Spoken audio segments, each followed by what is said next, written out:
ಅದು ಕಾಂಪೌಂಡು ಹಳೆ ಕಾಂಪೌಂಡ್ ಇತ್ತು ಅಂತ ಹೇಳಿ ಒಂದು ವರ್ಷ ಇದೆ.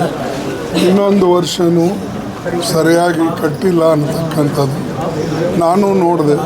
ಕೆಲವು ಕಡೆ ಮಣ್ಣಿನ ಗೋಡೆ ಇದೆ, ಕೆಲವು ಕಡೆ ಕಾಂಪೌಂಡ್ ಬ್ರೇಕ್ ಬಿಚ್ಚಿದೆ. ಅದಕ್ಕೆ ನಾನು ಕೂಡ ಮಾತಾಡಿದ್ದೇನೆ ಅಲ್ಲಿ. ಅದಕ್ಕೆ ಅವರು ಒಂದು ಕಡೆ ಕಾಂಪೌಂಡ್ ಸರಿಪಡಿಸ್ಬೇಕು ಮತ್ತು ಯಾರು ಅಲ್ಲಿ ಕಾಂಪೌಂಡ್ ಹತ್ರ ಕಾಯಿಪಲ್ಯ ಮಾರ್ಕೊಂಡು ಕೊಡ್ತಾಯಿದ್ರು ಅವರಿಗೆ ಅದು ಕಾಂಪೆನ್ಸೇಷನ್ ಕೊಡಬೇಕು ತಕ್ಕಂತೆ. ಮತ್ತು ಇನ್ನು ಮುಂದೆ ಹಾಗೆ ಕಾಂಪೌಂಡ್ಗೆ ಹತ್ತಿ ಎಲ್ಲ ಕಾಯಿಪಲ್ಯ ಮಾರ್ತಕ್ಕಂಥವ್ರಿಗೆ ಯಾರು ಕೂಡಿಸಬಾರ್ದು. ಇದು ಪ್ರತಿಯೊಂದು ಕಡೆ ನಡೆದಿದೆ. ಈಗ ನಮ್ಮ ಗುಲ್ಬರ್ಗಾದಲ್ಲಿ ಫುಟ್ಪಾತ್ ಮೇಲೆ ಎಲ್ಲ ಕಡೆ ಕುಂತಿರ್ತಾರೆ. ನಾವೇನಾದರೂ ಹೇಳಕ್ಕೆ ಹೋದರೆ ನೀವು ನಮ್ಮ ಹೊಟ್ಟೆ ಮೇಲೆ ಕಾಲರು ಹೊಟ್ಟೆ ಮೇಲೆ ಓದಿತಾ ಇದ್ರಿ ಹೀಗೆಲ್ಲ ಹೇಳ್ತಾರೆ.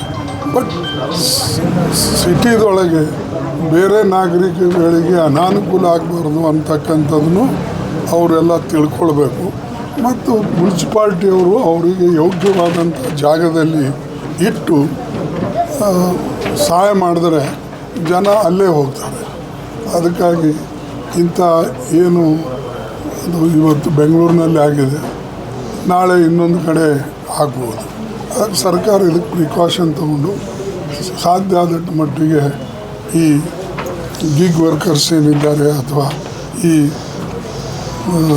ಸಣ್ಣ ಪುಟ್ಟ ವ್ಯಾಪಾರಿ ಮಾಡ್ತಕ್ಕಂಥವ್ರು ಅವರಿಗೆ ಸಹಾಯ ಮಾಡಬೇಕು.